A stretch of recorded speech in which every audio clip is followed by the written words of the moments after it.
Carlos Nelson with Cascade Sports. We're here at Grandview High School at one of their practices, home of the mighty Bulldogs. We got the head coach. Who do we have here? Coach Jeremie Picard. Hey, Coach, tell our audience a little bit about yourself. As I did with your other coaches, let's go down to the ground level. Where'd you start coaching at? Actually, right here. All right. I started here, was it 11 years ago? Running them seasons down. Yeah, I was going to say, came out as an offensive line coach for, 3 years, and then I was a special teams coordinator for a year and a half, 2 years. Then that sort of migrated into an offensive coordinating position, and, about 7 years in, take over as the head coach. And what was that? Let's go 7 years now. Yeah. What was that first game like as head coach? Wild. Our very first game, I had gotten the position about 5 weeks before the season started. So we didn't have a whole lot of time to make any grand changes or anything. There's a lot of excitement. And I remember our first game really, really well because we went over to Ruskin and we had a party. We had a lot of fun. We had a big game, and it really set a lot of things in motion. That was ended up being our first winning season in I think 11 years. Hey Coach, what did that feel like for you? Tell other coaches that are going into these new positions. Yeah, I mean, have a lot of faith in your boys. Have a lot of faith in your boys and have some fun with this thing, and don't let the stress overdo it. I will say that I had a really, really amazing high school experience myself. Run that down. And, just to say, my coaches in high school were really, really good coaches. And one of them actually gave me kind of a heads up before the games ever started. And he said, Coach, if you want to do this thing right, take 2 Excedrin before the game.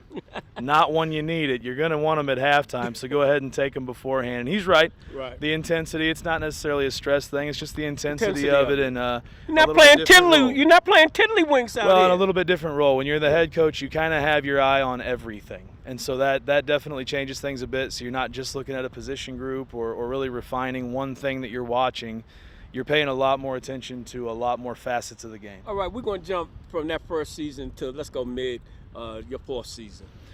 Honestly, things gelled over time. We've had a few changes in coaches, and obviously every year we lose our seniors, and we've had a really good senior class. Have you had a bad season? Because it's always good when everything is rising, right. But how's it when it's at the bottom? Sure. We had a rough start to this year where we went 0-3 out of the gates. We've had seasons where we lose 2 or 3 in a row, and I'll tell you, it's a lot about keeping the faith with it, and it's about having faith in your boys and trusting them to grow.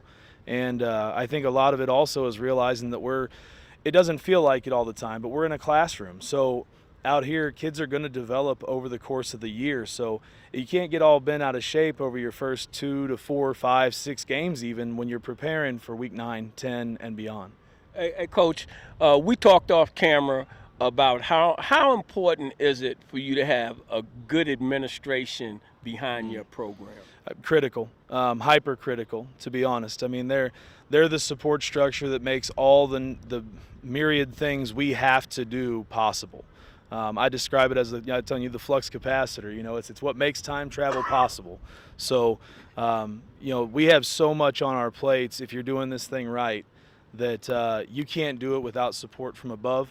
And those people are just and pivotal. The other question that we talked about off field, as myself, not really being a football man and doing quite a few of the football interviews this year, I'm seeing it's very important on your staff. Talk to our audience about how important that is for you to have a winning program and what piece that is. Well, yeah. I mean, you have to, like I said, you're developing boys the whole time. You're developing your players the whole time, and it's not coming from one coach. They're all broken into position groups, and football is a very, very demanding game mentally.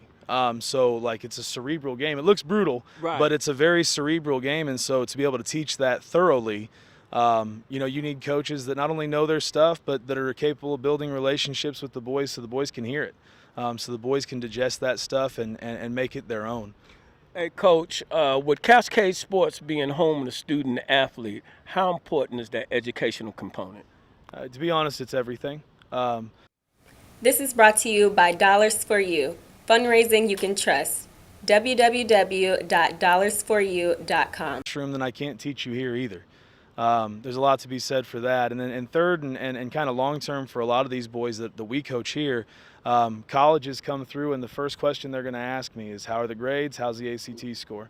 And because if the kid doesn't qualify academically, or if they think that he's going to show up in college and struggle, then it may or may not be the best fit for them. Do you think the kids understand that? I didn't understand it. I graduated in '69, and my first year on scholarship down at Virginia State, I had an 0.7 grade point average. People be asking me all the time, why do you be saying that on camera? Because it can help some kids. Sure. I'm successful now because I learned certain things. Sure. I wasn't even eligible. And that was back in '69, '70. And now coaches are not trying to lose their job by drafting or picking players to give them all this money or scholarship, and then they fail off the team. No doubt. I was going to say, like, these coaches in colleges, they feed their families based off of these results. Like, they lose their job based off of negative results, and so they really can't gamble on young student athletes hoping that they figure it out later. And so it's really rare to get the opportunity if you've sort of already burnt that bridge. The opportunities and the doors really close on you pretty quick. And so we preach to it pretty often. We preach to it year round. We run grade reports constantly. Our boys take ACT classes and really anything we can do to sort of support them getting in the right direction with it. And then of course we also have like sort of our own house rules for stuff. So if your grades start to slip, so does your playing time. How? Here, Coach say your playing time off the field. That's what's up, Coach. It was a pleasure having you on the show, and we look forward to covering one of your games. I appreciate it. All right. This is brought to you by Dollars for You, fundraising you can trust. www.dollarsforyou.com.